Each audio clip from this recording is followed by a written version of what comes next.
Our Media Madness segment tonight. Over the weekend, Chelsea Manning, the transgender former U.S. Army soldier who was convicted of leaking classified documents to WikiLeaks, announced a run for U.S. Senate in Maryland. Manning is challenging two-term Democratic Senator Ben Cardin in the primary, and here are the reasons Manning is launching this challenge. Now, you might think this video is a snowflake poetry slam, but it's not. It's Manning's official campaign ad. Watch and enjoy. I'm Chelsea Manning, and I approve this message. We live in trying times. Times of fear.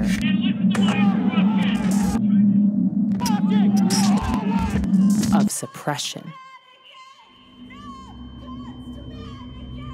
Of hate.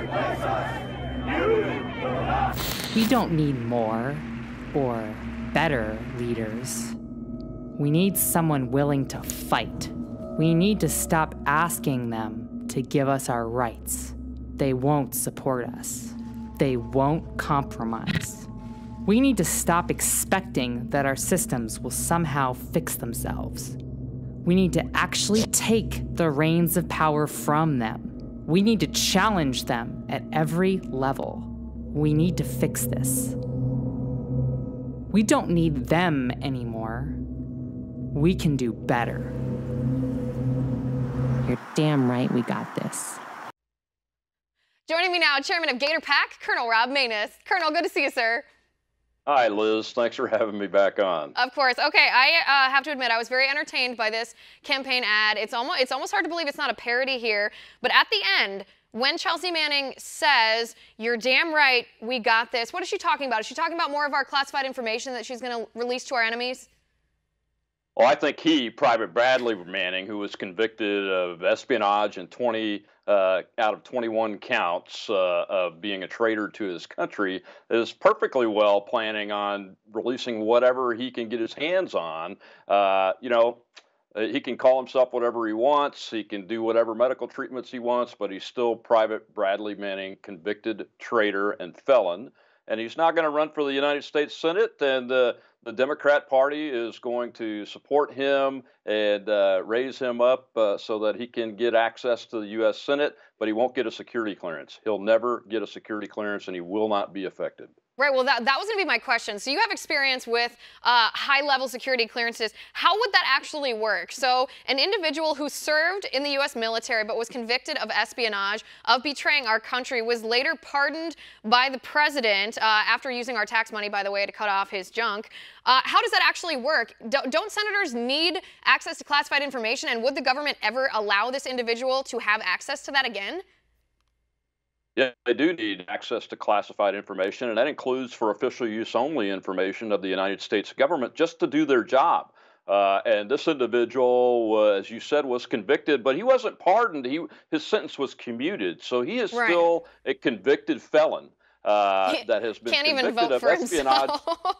He can't vote for himself, but unfortunately, he can still run and win federal office. We faced a similar predicament down here with former Governor Edwin Edwards running for U.S. Congress just a few years ago, and it's unfortunate and sad, but it is true, and he will not be effective if he is elected. No, and in a sense, I almost love the fact that Chelsea Manning declared this challenge and wants to run for U.S. Senate, because Democrats are showing their true colors. I mean, Democrats should be not only laughing this individual out of town, they should be condemning the actions, the betrayal, the espionage, everything, wanting to distance this person as far from their party as possible. But they're not. They're putting him on a pedestal. They're glorifying his actions, and that just shows exactly where their true colors are.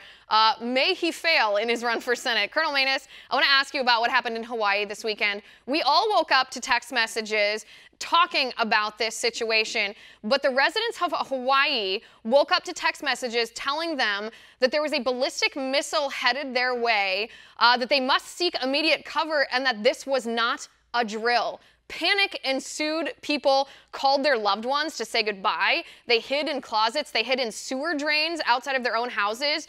Some really astute individuals filmed themselves and posted it on Twitter, hoping for retweets in the face of tragedy here. It was 40 minutes before the government sent out a correction text saying, "We're so sorry, this was a false alarm, this was an error, there's no ballistic missile that had been sent." Having worked in government yourself, how on earth does something like this happen? I not only worked in government, but I worked at the national level, working for the chairman of the Joint Chiefs and the president inside the system that actually accomplishes real missile alerts and those kind of things.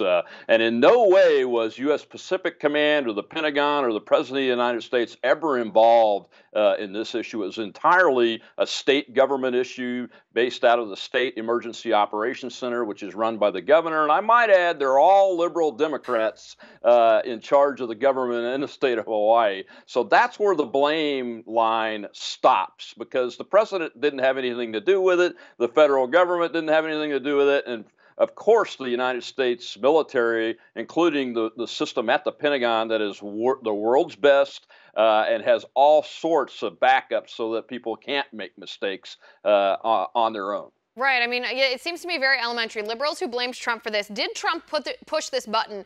No, he did not. Did the individual who pushed this button, did he get fired? Did he get punished in any way? Well, no, he did not. He simply got reassigned to another post. So theoretically, using the Democrats' arguments, even if Trump had something to do with it, which it's absolutely insane to suggest that he did, it doesn't matter because no punishment was warranted to the person who was actually responsible. Ridiculous. Colonel Maness, thanks so much for being on the show, sir. I appreciate it.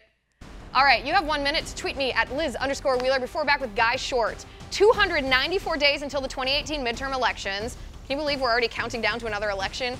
Democrats claim they're going to win back the Senate and the House in a big blue wave. Republicans claim their majorities are strong. Who's correct?